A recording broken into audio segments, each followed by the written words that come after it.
Betulnya kita itu adalah wayang dan juga dalang sebetulnya. Kalau kita kaji secara hakikatnya ya dalang sebetulnya. Kita itu tidak ada sebetulnya. Jadi pada hakikatnya adalah ketika kita sudah mampu mengenali wujud kita yang sesungguhnya, yaitu Atma Maya Kosa atau minimal Ananda Maya Kosa, itu sebetulnya kan kita tidak hanya jadi follower tapi menjadi yang memainkan peran gitu. Kenapa manusia itu seperti dikuasai oleh takdir gitu, karena dia tidak memegang peran sebagai sutradaranya seperti itu kan, karena tidak tahu sutradaranya yang mana dan sebagainya. Dia merasa dikendalikan oleh sesuatu hal yang di luar dirinya, padahal sebetulnya kalau kita mampu mengenali diri kita yang sesungguhnya, yaitu mengenal jati diri, kesadaran murni, kita bisa berperan, artinya bisa mengatur jalan hidup kita itu dari pusatnya, yaitu dari kesadaran tubuh Atma Maya Kosa kita atau Ananda Maya Kosa. Jadi bukan kita sebagai pemain, tapi kita sebagai pemain dan sekaligus sutradara dari permainan ini gitu loh.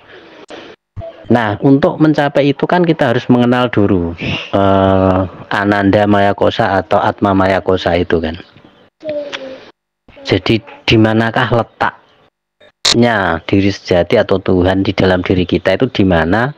Kan kita harus tahu dulu. Setelah tahu, setelah mengalami atau setelah kenal, nah baru kita menggerakkan seluruh kehidupan kita itu dari sana, dari pusatnya itu tadi, dari diri sejati. Jadi kita bertindaknya dari diri sejati, bukan dari pemain, tapi dari sang kreator itu sendiri. Jadi kita itu ya sang kreator sebetulnya. Cuman kan kita tersekat, tertutup diri sejati kita, sehingga kita tidak mengenalnya kan, begitu kan. Jadi kalau kita sudah mengenalnya bahwa kita adalah ada sang kreator di dalam diri kita, ya otomatis kita bisa mengatur gitu kan. Tapi tidak semua ya, tidak semua orang yang mengenal jati dirinya itu bisa menjadi sang kreator, karena untuk menjadi sang kreator, untuk mengatur itu juga ada ilmunya sendiri.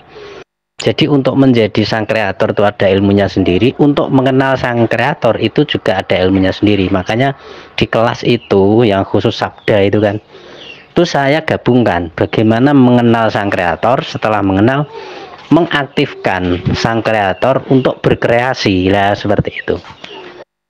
Jadi pertama kan mengenal Tuhan dulu kan, atau mengenal jati diri dulu kan. Setelah kenal, nah ini baru mencipta gitu loh. Bagaimana diri sejati atau Tuhan itu mencipta apa yang ingin kita cipta sesuai kemauan kita kan, seperti itu.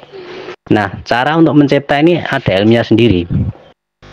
Terus cara untuk mengenal diri itu juga ada tekniknya sendiri. Jadi itu dua hal yang berbeda sebetulnya.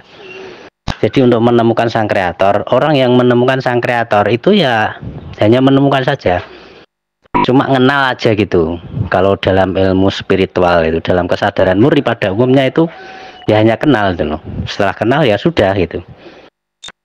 Tapi saya juga lama belajar tentang ilmu manifestasi atau penciptaan. Bagaimana sang kreator itu bermain, dengan cara apa, dengan algoritma yang seperti apa, itu saya pelajari lama. Nah, karena saya pelajari lama, saya gabungkan antara bagaimana kita mengenal menjadi diri sejati atau menjadi ketuhanan, dan dari ketuhanan itu akhirnya melakukan cipto, istilahnya kalau orang Jawa itu. Cipto itu ya mencipta gitu loh, sehingga kita bisa mengatur kita tuh mau kemana dalam hidup ini, tujuannya apa, pengennya seperti apa, itu kan bisa dicipto sebetulnya. Nah, yang mencipto itu kan bukan kita, tapi kan Tuhan itu sendiri. Nah, untuk otomatis kita harus ngakses ke situ dulu kan, ke intinya, ke pusatnya, minimal Ananda Maya Kosa dan Atma itu tadi kan, yang lapisan ke 5 ya, 5, 6, 7 itu kan sudah transenden ya.